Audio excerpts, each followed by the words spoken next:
தமிழ்நாட்டில் பல்வேறு இடங்களிலும் அதிகரித்து வரும் தெருநாய்களின் தொல்லையை கட்டுப்படுத்த வேண்டும் என்று அரசுக்கு பொதுமக்கள் கோரிக்கை விடுத்துள்ளனர். இதுகுறித்த செய்தி தொகுப்பை காணலாம்.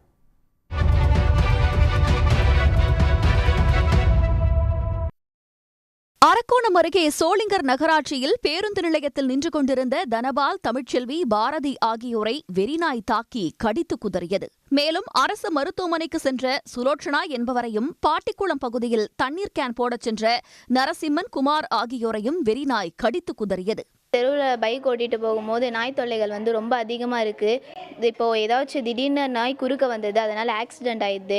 அதனால் நாய்களை கட்டுப்படுத்தணும்னு கேட்குறேன். இதே என் தம்பி தங்கச்சிங்களை கூட ஸ்கூலுக்கு அனுப்பணுன்னா திடீர்னு நாய் தொல்லை அதிகமாக இருக்குது, என்னை ஸ்கூலில் விட்டு போங்க அப்படின்னு சொல்கிறாங்க.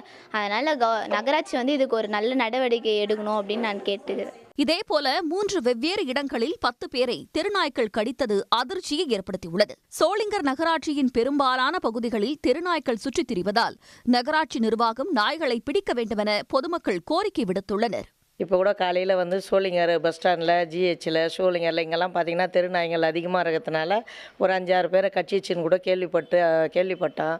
அதனால் எந்த ஊரில் எல்லா ஊர்லேயும் தெருநாய்கள் தொல்லை அதிகமாக தான் இருக்குது.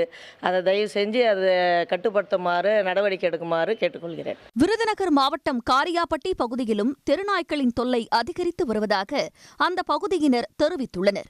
பள்ளி செல்லும் மாணவ மாணவியரை நாய்கள் விரட்டி கடிப்பதாக புகார் தெரிவிக்கின்றனர். பிள்ளைகள்லாம் போய் விரட்டி கடிக்குதுங்க. பக்கத்தில் கோழி கடையில், கறிக்கடையில் போட்ட குடல்கள், ரெக்கைகளை சாப்பிட்டு ரொம்ப நோய்வாய்ப்பட்டு அதனால் பிள்ளைகளுக்கு பாதிப்பு ரேபிஸ்ன்ற நோய் வரக்கூடிய தன்மை இருக்குது. நம்ம காரியாபட்டி ஆஸ்பத்திரியில் பார்த்தீங்கன்னா டெய்லி 10 பேர் 15 பேர் ஊசி போட்டுருக்காங்க. அனைத்து இடத்துகளையுமே பார்த்தீங்கன்னா டவுன்லையும் சரி, கிராமத்துலையும் சரி, நாய்கள் கூட்டமாக செல்லுது. பார்த்தீங்கன்னா அந்த நாய்களுக்கு கருத்தடை பண்ணணும். இது போக அந்த நாய்கள் ரோட்டில் திறறதுனால 2 வீலரில் போகிற பொதுமக்களுக்கு பெரும் இடைஞ்சலாகி அவங்க பைக்கில் மோதி கீழே விழுந்து அவங்களுக்கு உயிர் பலி ஏற்படுற நிலைமையெல்லாம் வருது. இதுபோக பள்ளி மாணவ மாணவிகள் ஸ்கூலுக்கு போகும்போது இந்த நாய்கள் தொந்தரவு அதிகமாக இருக்குது.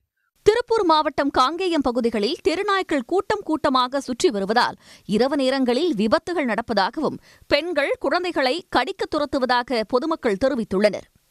மேலும் வெறிநாய்கள் கடித்து ஆடுகள் தொடர்ந்து உயிரிழந்து வருவதால் அரசு நடவடிக்கை எடுக்க வேண்டுமென கோரிக்கை விடுத்துள்ளனர். சமீப காலமாக பார்த்தீங்கன்னா நம்ம வீட்டில் வளர்க்குற ஆடு, கோழி இதெல்லாம் அதிகமாக கடிச்சு வச்சுட்டு போயிருதுங்க. இதனால் விவசாயிகளுக்கு நிறைய பாதிப்பு ஏற்படுதுங்க. அது மட்டும் இல்லாமல் பார்த்தீங்கன்னா ஸ்கூலுக்கு போகிற சின்ன பசங்க, குழந்தைங்க இவங்களாம் போயிட்டு இருக்கும்போது நாய் அச்சுறுத்து வகையில் வருதுங்க.